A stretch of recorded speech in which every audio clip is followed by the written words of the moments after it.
Donc, mon nom, c'est Julie. Pour parler de l'Europe chez Caravani, nous sommes deux, Alexandre et moi-même.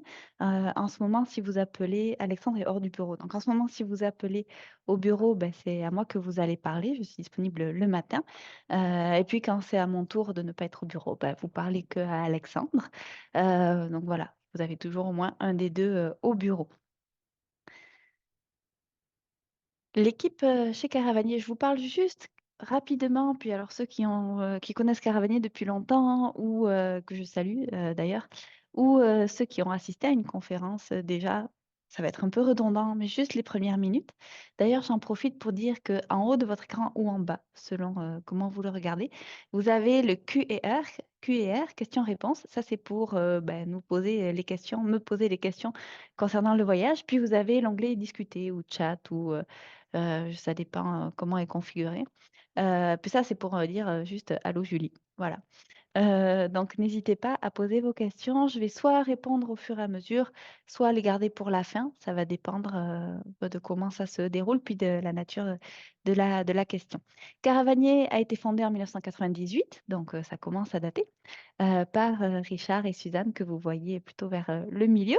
Et on est une petite équipe au bureau. On est peut-être 6, 8, 12, 8, 10, 8, 10 personnes. Puis toutes les personnes présentes au bureau, tous les spécialistes voyage avec qui vous allez parler, ce sont aussi des gens qui guident sur le terrain. Donc, vous parlez directement ben, à nos guides et puis aux gens qui connaissent très très bien le voyage. On a une petite équipe de guides, ils sont pas exactement tous là, mais quand même, peut-être une douzaine de guides en plus de l'équipe du bureau.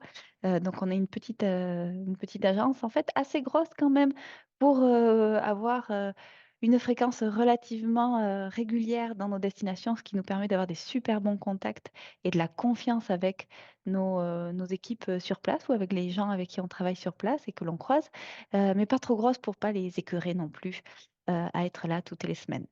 Donc, on sait se faire discret.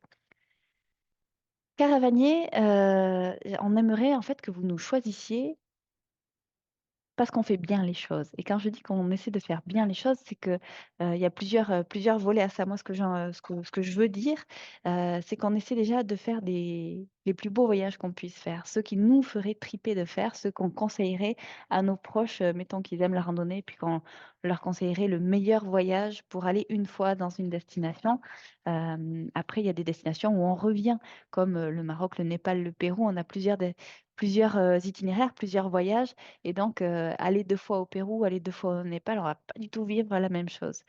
Quand on va au Pays Basque, à quelques exceptions près, mais généralement, on y va une fois, en tout cas pour faire un voyage de trek. Quand on va en Sardaigne pour faire un voyage de trek, on y va une fois.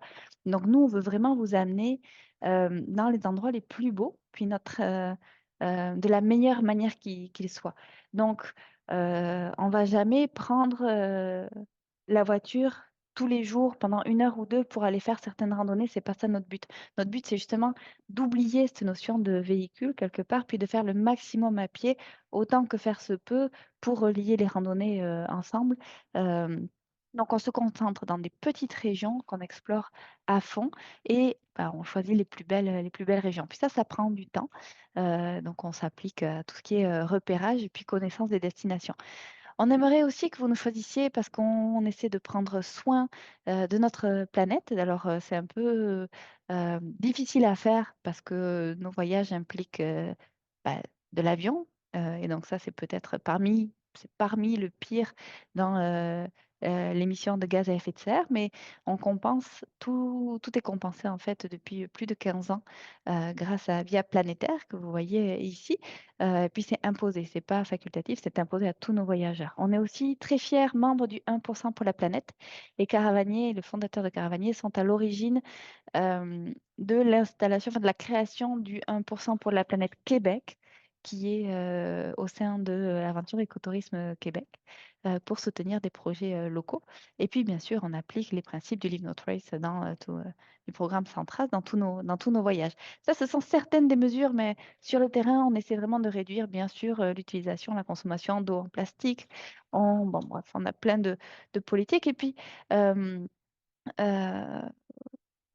qui sont plus en fait du bon sens, c'est juste du bon sens général. Et puis pour les voyages où on a des équipes locales, comme au Pérou, au Népal, au Maroc justement, ou au Ladakh, on essaie aussi, et ça c'est bien important, de donner des conditions de travail dignes, puis d'être particulièrement euh, soigneux quand dans les endroits, enfin, avec les gens chez qui on passe, donc les villages dans lesquels on passe, ben, on essaie de, d'être accueillis avec plaisir pour la prochaine fois.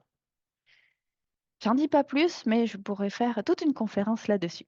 Ce midi, les deux voyages dont je vous parle, euh, c'est des voyages où on marche bien, mais où on a la chance de trouver une bonne auberge confortable le soir. Alors, on appelle ça des voyages Dolce Vita. Dolce Vita, ça veut dire qu'il n'y a pas de camping. Donc, pas de tente. On dort systématiquement soit dans des petites auberges, parfois dans des refuges, mais c'est un peu plus rare. Mais généralement, c'est des chambres doubles. Puis là, si vous voyagez seul, on vous jumelle avec quelqu'un du même genre. Généralement, il y a une salle de bain privée, généralement, donc il y a de l'eau et il y a même une douche chaude à tous les soirs. Et puis, il y a aussi un verre de vin à l'apéritif le soir, un dessert éventuellement, le plaisir en fait de découvrir la gastronomie locale dans les assiettes à chaque souper et dans les pique-niques à chaque midi. Donc, la Dolce Vita, c'est vraiment les vacances, c'est pas la misère, mais ça veut pas dire qu'on fait pas d'efforts. Bien au contraire, on profite de bien récupérer le soir pour faire de belles randonnées dans la journée. Moi, je suis la responsable des voyages en Europe. Euh, ça fait Ça fait 14 ans que je travaille pour Caravanier au bureau et sur le terrain. Donc j'ai beaucoup marché pour Caravanier. J'ai été responsable des voyages au Pérou, au Kilimandjaro. Puis ça fait un petit moment quand même que je guide aussi en Europe. Et là donc, mon rôle, c'est de faire en sorte que tout se passe bien en Europe. Tandis que Alexandre, avec qui vous parlez, c'est de faire en sorte que tous les voyageurs soient bien prêts pour leur voyage. C'est comme ça qu'on s'est un peu réparti les tâches pour que les voyages se passent bien. Ici, vous voyez une carte du bassin méditerranéen, donc la partie sud de l'Europe dont on va parler. Hier, pour ceux qui étaient attentifs, il y avait une conférence qui parlait sur nos deux voyages en Espagne. Les Canaries, tout ici, tout en bas, et l'Andalousie. Puis elle doit être visionnable sur YouTube si jamais ça vous intéresse. On pourra s'en reparler. Mais aujourd'hui, je vous parle de ces deux soleils jaunes qui sont le Pays Basque et la Sardaigne. Et puis, dans les prochaines semaines, on va parler du Monténégro, de la Grèce et de la Crète, et d'un tout nouveau voyage qui aura lieu ici, au nord du Portugal, et qui n'est même pas encore affiché sur cette carte, tellement il en est à ses prémices, mais il aura lieu à l'automne. Le Pays basque. Qu'est-ce que c'est que ce Pays basque-là dont on n'entend plus vraiment parler dans les nouvelles, puis c'est une bonne chose. On en a entendu parler jusqu'en 2010, jusqu'à ce que les terroristes arrêtent d'en parler. Alors les Pays basques, en tout cas moi, je viens du Pays basque. Donc là, je vous amène sur là où j'ai grandi, en fait, et ce qui m'a fait aimer la montagne. Et ce que j'ai envie de montrer à tous les voyageurs qui vont au Pays Basque. Donc, les Pays Basques, c'est de très belles montagnes, comme vous voyez là. Moi, je les trouve, c'est de très belles montagnes qui sont habitées depuis des millénaires par les bergers. Donc là, on a des brebis, mais ça peut être des vaches aussi, euh, et et les agriculteurs plus bas. C'est des montagnes, en fait, qui ont façonné, en fait, l'activité humaine a façonné les montagnes et c'est ça que j'ai envie d'aller vous montrer. Et puis, ça passe aussi par les vignes. Alors, bon, le raisin, comme ça c'était sur notre groupe en septembre 2022. On est arrivé au moment où, justement, des vendanges, commençaient les vendanges. Voilà. Le Pays Basque, qu'est-ce que c'est? Je vous laisse regarder la carte. Je regarde. Marie-Josée, je vois que vous avez levé la main, mais je ne suis pas capable de vous donner le son. Alors, je vous laisse écrire votre question dans le QR, puis j'y répondrai un petit peu plus tard. Merci. Euh, donc, le Pays Basque, ce n'est pas un pays officiel. C'est un territoire. C'est une culture très forte. C'est un territoire qui se veut autonome, qui revendique son autonomie, son indépendance, mais qui n'en a pas une dans son entièreté légale. Donc, vous voyez bien ici, c'est à cheval sur hop là, l'Espagne et la France. Euh, et il y a 7 provinces dans le Pays basque. Donc ça, c'est la forme officielle du Pays basque ici. Vous avez 4 provinces en France et en Espagne, pardon, les 4 grandes provinces ici. Et là, vous voyez, ça c'est la frontière avec là, entre la France et l'Espagnol, et 3 petites provinces en France. Nous, notre voyage, on atterrit côté français et on va jouer avec cette frontière. En fait, on va avoir un pied d'un côté, un pied de l'autre, plein de pour la moitié des randonnées sûrement. Donc on joue un peu en France, un peu en Espagne, tout le voyage. Si on regarde de plus près, je suis désolée pour la qualité, le Pays basque, les 3 petites provinces dont je vous parlais, c'est en rose, orange et jaune, la Soule, la Basse-Navarre et le Labourd. Et c'est là où on va aller marcher. Puis un petit peu ici, hors de la carte, on a tout côté espagnol, la région de Saint-Sébastien. Ceci dit, vous voyez en vert, c'est une région qui ne fait pas partie du Pays basque, c'est le Béarn. Et le Béarn, on pourrait dire, s'il n'y a aucun Béarnais qui nous écoute, que les Béarnais, ce sont des Basques qui s'ignorent. Ils ont oublié qu'ils étaient Basques. On n'a effectivement pas la même langue, pas la même architecture, mais ça reste que quelque part, on a le même cœur.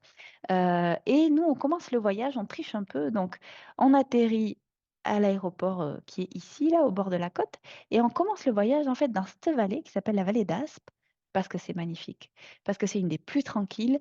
Elle est très préservée, elle est très, très belle. Donc, on y va de suite. Là, vous voyez, l'architecture, ça n'a rien à voir avec ce qu'on voit le reste du temps au Pays basque. Normalement, l'architecture basque, c'est des grandes fermes avec des colombages rouges, parfois verts, des toits de tuiles et qui n'ont pas cette forme. Ici, le toit, il est vraiment comme un chapeau pointu, là, et qui s'élargit sur les bords. Au Pays basque, c'est pas ça. Les toits, ils sont bien droits. Donc, l'architecture est différente, les maisons en pierre comme ça, pas de colombage, c'est différent. Mais ce qu'on vient chercher, c'est les grandes montagnes. Donc là, on est dans les Pyrénées. C'est des sommets à 2000-2500 mètres d'altitude, magnifiques. Et généralement, la crête des sommets marque la frontière avec l'Espagne. Donc, notre objectif, c'est d'aller marcher 3 jours dans ces montagnes-là. On arrive à l'hôtel, donc dans le petit village dont je vous parlais, et on y reste pour 3 jours. Et c'est un petit peu ça qu'on vient chercher sur tous nos voyages, que ce soit la Sardaigne après, dont je vous parle, ou là le Pays Basque, mais même tous nos voyages en Europe. On essaie toujours de rester 2, 3 jours dans chaque hébergement pour ne pas être à la course au temps, pour ne pas être en train de faire ses valises tout le long. Et là, on est dans des paysages de montagne très classiques avec des bergeries qui sont encore occupées, avec des bergers qui sont toute la période estivale et qui surveillent leurs brebis qui sont donc dans les... Et puis, bon, il y a des vaches aussi, mais il y a plus de brebis. Les bergers, ils font leur fromage sur place. Selon la période, on va les voir ou pas du tout. En juin, on devrait voir quand même pas mal d'agneaux. En septembre, quand on y va en septembre, dans ces cas-là, on voit ben, plutôt les troupeaux qui redescendent, puis les agneaux sont devenus grands. Donc, on voit moins d'agneaux. À savoir que pour cette année, pour l'instant, j'ai mis une date en juin. Elle est confirmée. Il reste très, très peu de place, mais je n'ai pas mis de date en septembre. J'attends de voir si on aurait de quoi armer un groupe ou pas. Ça reste que moi, ça m'intéresse d'en faire un parce que j'aime beaucoup mon Pays basque. Mais c'est ça. Je voulais m'assurer qu'on ait un beau groupe pour juin d'abord. Donc, 3 jours dans ce Béarn avec ici le chemin de la Mature. Ça, c'est un chemin un peu spécial. Vu comme ça sur la photo, puis bon, vous voyez, hein, c'est profond. Vu comme ça pourrait être impressionnant. En fait, quand on y est, personne n'a le vertige. On n'a pas le vertige parce que le chemin en lui-même est très large. Il a été construit au 14e, 15e siècle. Ce chemin, il a été creusé en fait dans la roche, dans la falaise. C'est complètement improbable.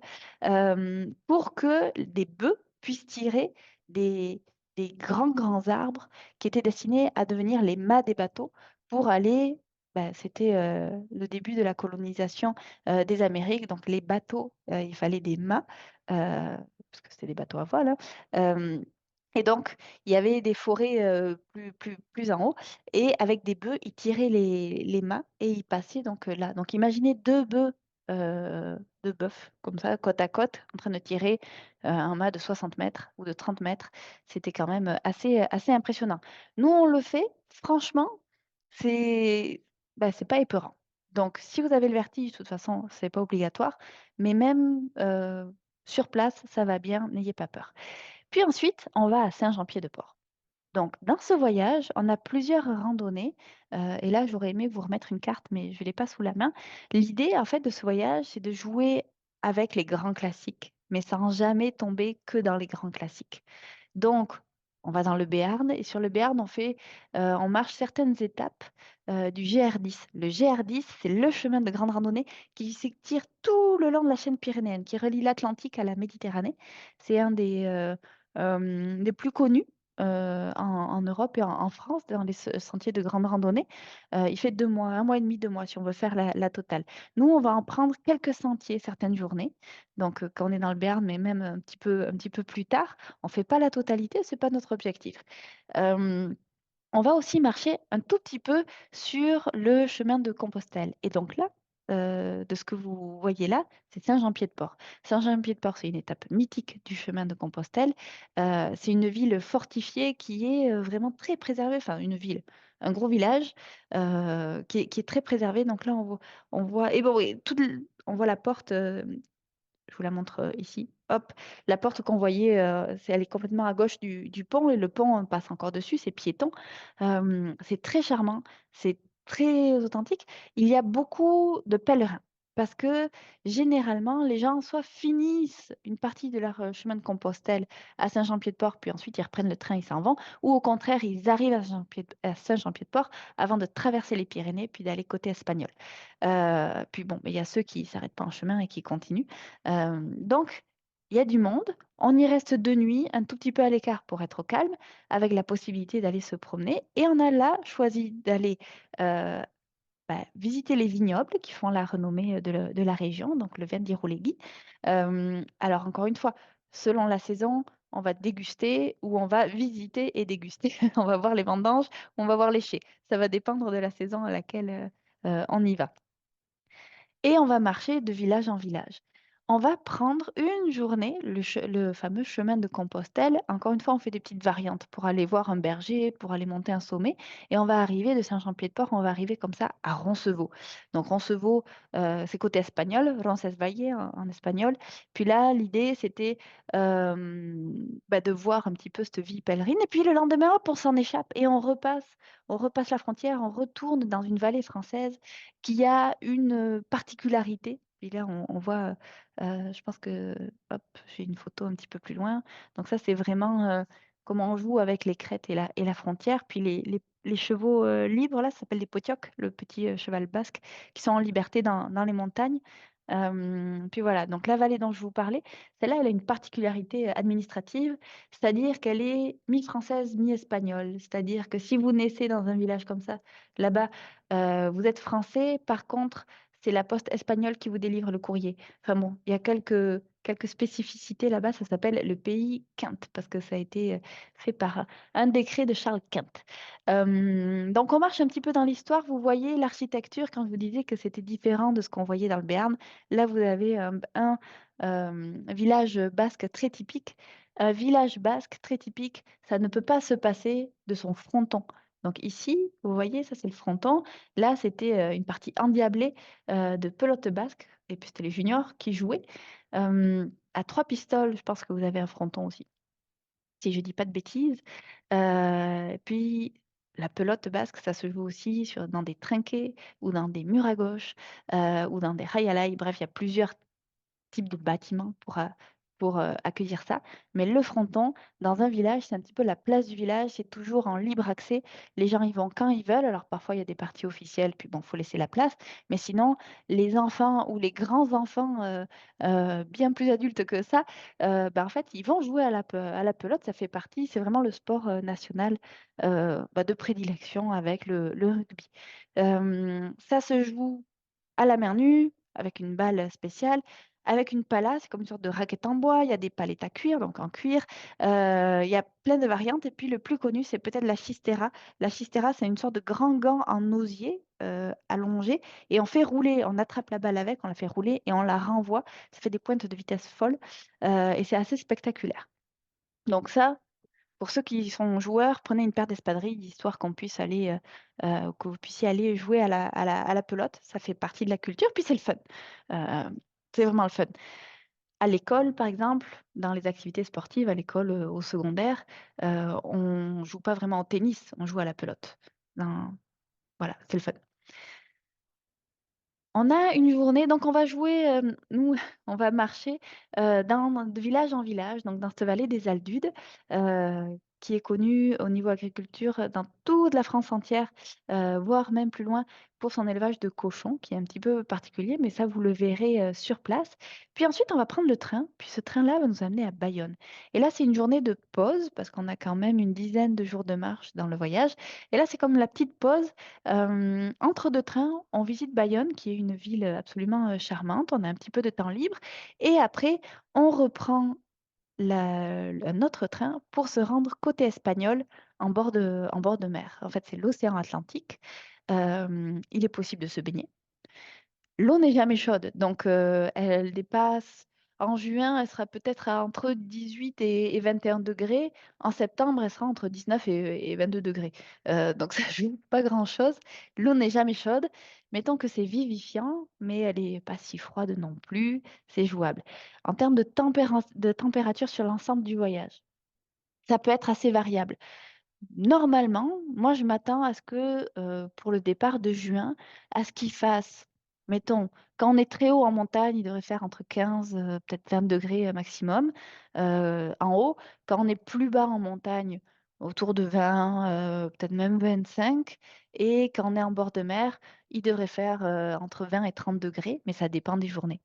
Le Pays basque, c'est très vert, donc c'est potentiellement bien arrosé. Donc, c'est sûr, on ne peut pas prévoir 2 semaines sans une goutte de pluie. Ce n'est pas le Pays basque s'il ne pleut pas à un moment donné, mais c'est pas de quoi s'empêcher de fonctionner. Cette photo ici, je vous la mets, elle a été prise il y a 3 semaines par ma maman. Et je la trouvais belle, alors je vous la mets. Bien sûr, là, les arbres, ici, les premiers arbres ici en bas, bah, ils n'ont pas encore tout leur feuillage parce que c'est une photo prise en hiver. Mais je trouvais qu'elle donnait un petit peu cette idée de la côte basque.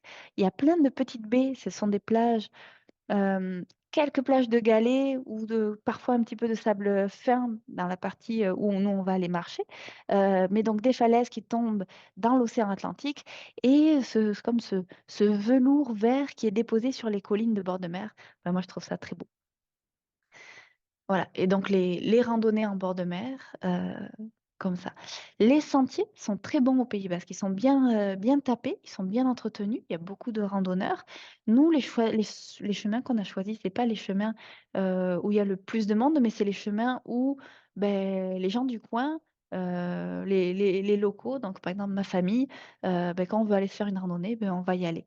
Donc on peut croiser des randonneurs, mais il n'y a jamais une foule et c'est ce qu'on recherche.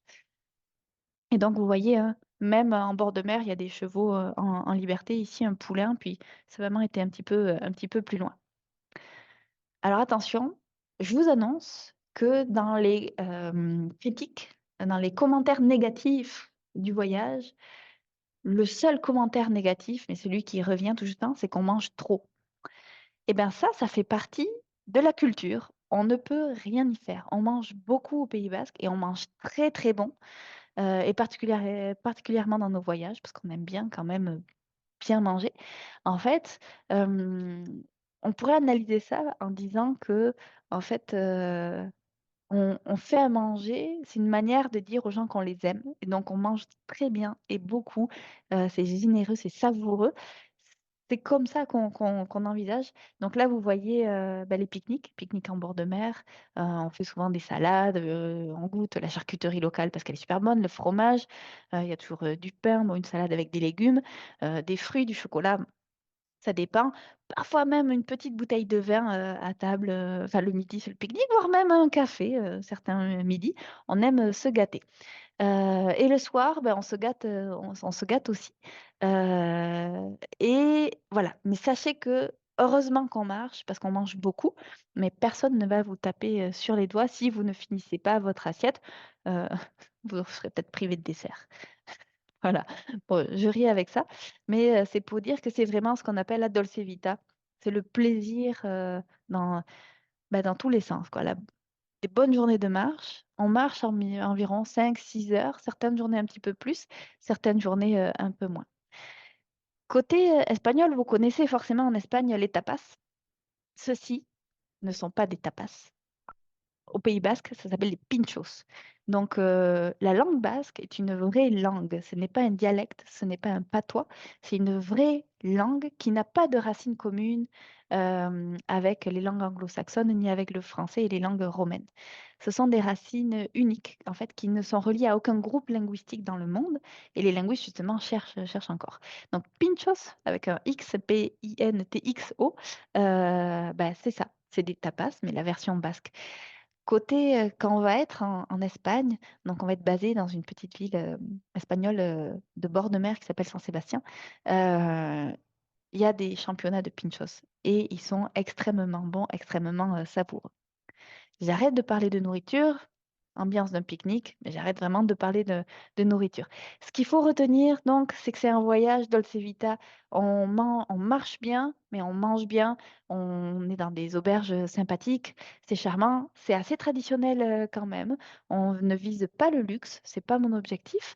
Euh, et on passe ces grandes montagnes magnifiques qui sont encore utilisées. Le fait que les brebis broutent depuis 1000 ans, c'est peut-être ça qui fait qu'il n'y a pas de forêt. Puis effectivement, quand on passe dans des vallées où les alpages, les estives ne sont plus utilisées, ben là, la forêt a repoussé. Donc on voit un petit peu toute cette dynamique. Ben, en fait, toute cette vie humaine qui a façonné les paysages qui qui sont magnifiques.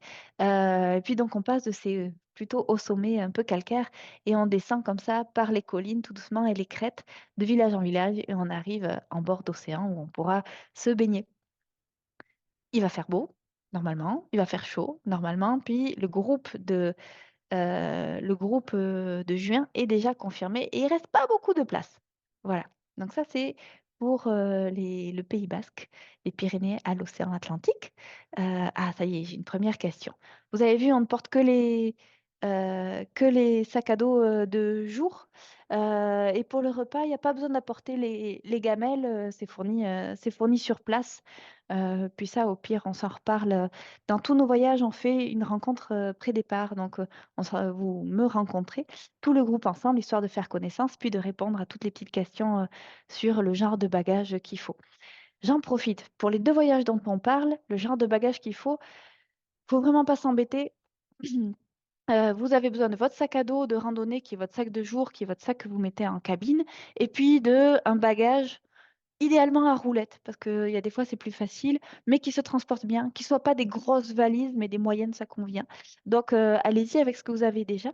Ces voyages-là, ce pas des voyages qui demandent de s'équiper beaucoup. À partir du moment où vous avez vos affaires habituelles pour faire de la randonnée, puis nos voyages s'adressent à des gens qui sont habitués à faire de la randonnée, ben là, vous allez être confortable pour la suite. Nos voyages s'adressent à des gens qui sont habitués à faire de la randonnée. Ça ne veut pas dire qu'ils s'adressent à des gens qui sont habitués à faire des treks de 2 semaines comme ça à l'étranger. Le voyage au Pays Basque, c'est un très bon premier trek de randonnée. Il faut être en forme, il faut aimer ça, la randonnée, mais c'est correct que ce soit la première fois que vous alliez marcher 10 jours consécutifs. Il n'y a pas de problème avec ça. Les chemins sont bien tapés, ils sont relativement faciles en termes de terrain. Euh, Ils sont magnifiques. Que demander de plus? Puis c'est ça, on marche 5, 6 heures par jour. Deuxième voyage dont je vous parle ce midi, c'est l'Italie. Et en fait, c'est pas vraiment l'Italie. Parce que là aussi, c'est une autre langue et c'est pas un dialecte, c'est le sarde qui se parle. Donc on part en Sardaigne.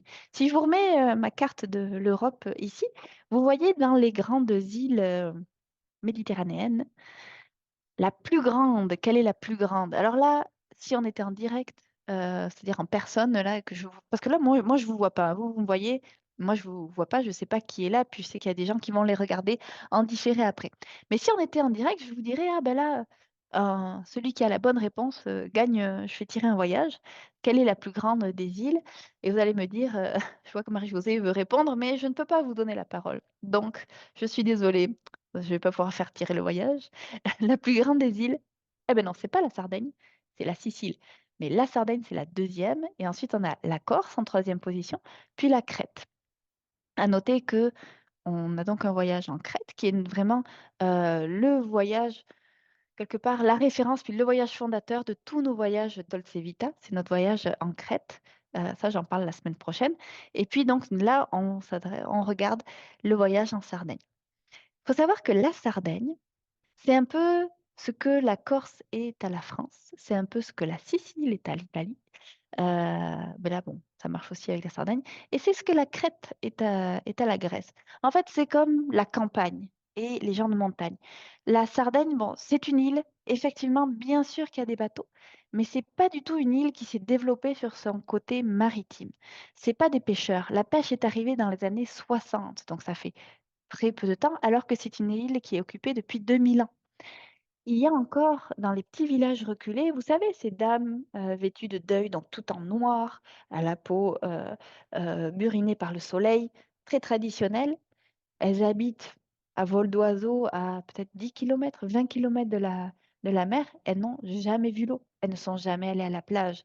C'est vraiment une île de montagnards qui est très tournée vers son agriculture, vers l'élevage, mais pas du tout euh, vers, vers la mer, vers la Méditerranée. Ici, la photo, c'est Cagliari, et donc c'est là où d'où on arrive et là où on repart. On n'a pas prévu beaucoup de temps à Cagliari. Et honnêtement, en toute transparence, les billets d'avion qu'on trouve pour le départ en avril, là, celui qui est confirmé, puis pour lequel il reste de la place, euh, on gagne 700 $ sur les billets d'avion. Si on reste une nuit de plus, ça vaut la peine. C'est un bon investissement financier, mais aussi ça vaut la peine parce que sinon on n'a pas beaucoup de temps pour visiter cette petite île qui se visite très bien à pied. C'est petit, c'est charmant. 24 heures de plus ou 48 heures de plus, franchement, c'est gagnant. Euh, Si vous avez déjà été en Crète avec nous, vous savez que ben, l'idée de la Crète, c'est de trouver donc des petits hébergements comme ça, qui sont un peu accrochés à la montagne, parfois en bord de mer, mais c'est plus rare, euh, qui nous permettent de faire les plus belles randonnées. Puis c'est un petit peu ça l'idée. Ah ben, ici, on voit un pique-nique, donc comment on marche. C'est un peu ça l'idée. Notre objectif, c'est de faire donc les plus belles randonnées. Puis ce qui est un peu fou, c'est qu'en Crète, le point le plus haut en Sardaigne, pardon, le point le plus haut de la Sardaigne, c'est 1800 mètres. Puis nous, le point le plus haut de nos randonnées, c'est 1400 mètres dans ce voyage-là. Ben, on a la même sensation de montagne, vraiment de montagne, que ce qu'on peut avoir en Crète à 2500 mètres, donc bien plus haut, ou en Andalousie où on monte jusqu'à 3000, 3500 mètres. On a ce même feeling en mauvais français, cette même sensation de ah oui, là je suis en montagne, je suis pas. Bien sûr, on va avoir des chemins en bord de mer, mais c'est vraiment un voyage plus tourné vers la montagne. Et puis, si vous êtes déjà allé en Corse, ou en Crète, vous allez voir que quand même, ça ressemble. L'ambiance, l'état d'esprit est vraiment le même. Et ce qui est beau, c'est qu'on va pouvoir quand même aller se baigner, peut-être pas tous les jours, peut-être pas tous les 2 jours, mais pas loin. Donc, ça, c'est toujours plaisant. C'est sûr qu'en avril, l'eau, elle va être plus fraîche. Mais en avril, c'est vraiment toutes les fleurs qui éclosent, qui sont à leur maximum. On y va aussi en octobre. Là, l'eau sera un peu plus chaude. Elle aura eu le temps de chauffer pendant tout l'été. Et on aura plus de fruits dans les arbres qui auront eu le temps de pousser. Ça se voit pas très très bien sur la photo, mais ce que je voulais dire, c'est que en Sardaigne, c'est un massif qui est très calcaire. Et ce calcaire-là, il a été érodé par l'eau, même si c'est un climat plutôt sec, hein. Mais bon, ça fait tellement de temps qu'il a été érodé par l'eau, qui a fait ces espèces de plaques de calcaire euh, qui rendent la marche moins aisée. Donc la nature des sentiers que vous voyez un petit peu ici est plus difficile à marcher que ce qu'on va avoir au Pays Basque. Si vous êtes allé en Crète, là, vous comprenez de quoi je parle, parce qu'il y a beaucoup de roches aussi. Et c'est de la roche qui est assez coupante, donc on fait un petit peu attention. Et elle est très acérée. Bon, c'est juste une manière de marcher, on fait attention. Mais ça, mon point, c'est juste pour dire c'est 5-6 heures de marche en moyenne par jour aussi. Le kilométrage n'est pas fou, il y a quand même des bons dénivelés, mais ça, c'est comme au Pays Basque. Mais comme le terrain est un petit peu plus difficile, même si on a tous mis le même niveau, parce que c'est un niveau modéré, quelqu'un qui est capable de faire qui a du plaisir en faisant notre trek en Crète ou aux Canaries ou en Andalousie va avoir du plaisir en Sardaigne ou au Pays Basque. Quelqu'un qui est capable de faire l'un est capable d'aller chercher peut-être le petit sursaut d'énergie nécessaire supplémentaire pour parvenir à bout des efforts éventuellement qu'on peut avoir en Sardaigne. Ceci dit, c'est très subjectif à niveau de voyage. Donc nous, on a à côté ça niveau modéré, tous les voyages dont je parle là. Mais en vrai, certaines journées, ça pourrait être un niveau plus exigeant, c'est sûr. Mais comme au final, on a le temps de faire une sieste, on a le confort des hébergements le soir, ben là, on se dit, allez, j'ai bien récupéré, je suis quand même capable. Donc, on n'a pas voulu monter la cotation plus que ça parce que on n'est pas sous la tente, puis on récupère bien, mais ça reste que chaque journée est quand même exigeante. Puis si on mettait ces voyages-là où on a éventuellement un verre de vin à l'apéritif le soir, puis de l'eau chaude et un bon lit, si on les montait de niveau, comment on allait ensuite coter nos voyages en altitude au Pérou où il fait -12 la nuit? Ben, c'était pas, voilà, il fallait garder une proportion, mais ce sont des voyages où on marche bien. Le Pays Basque, c'est un excellent premier voyage de trek. La Sardaigne, c'est un bon voyage, un bon premier voyage de trek, à condition que vous soyez quand même habile sur des sentiers, puis assez en forme. Voilà. Et puis donc, la mer, je vous le disais, on y arrive de temps en temps. On va voir certaines criques, puis c'est vraiment des jolies petites criques, plage de galets ou plage de sable, ça dépend. L'eau translucide, puis le temps pour se baigner. On a même un hébergement qui est à 5-10 minutes à pied de la plage, donc là, du temps libre pour aller se baigner. Dans ces deux voyages, en fait, on a vraiment choisi, en allant sur place plusieurs fois, on a vraiment choisi les randonnées qui nous faisaient le plus triper, puis ensuite on a regardé comment on pouvait les connecter les unes avec les autres. Et dans les deux cas, euh, et particulièrement au Pays Basque, où souvent il faut remonter une vallée par des sentiers qui ont été goudronnés, qui sont devenus maintenant des routes asphaltées, des petites routes, pour éviter de marcher 1 heure ou 2 matin, puis au retour aussi sur la route asphaltée, on prend 10-30 minutes de transport. C'est aussi le cas en Sardaigne, c'est pour pouvoir relier, mais c'est pas tous les jours. Puis d'ailleurs, on dort, ce que je vous disais tout à l'heure, 2 à 3 nuits généralement dans la plupart des hébergements sauf exception, mais c'est un peu ça notre idée globale. Mer et montagne, c'est absolument notre voyage en Sardaigne.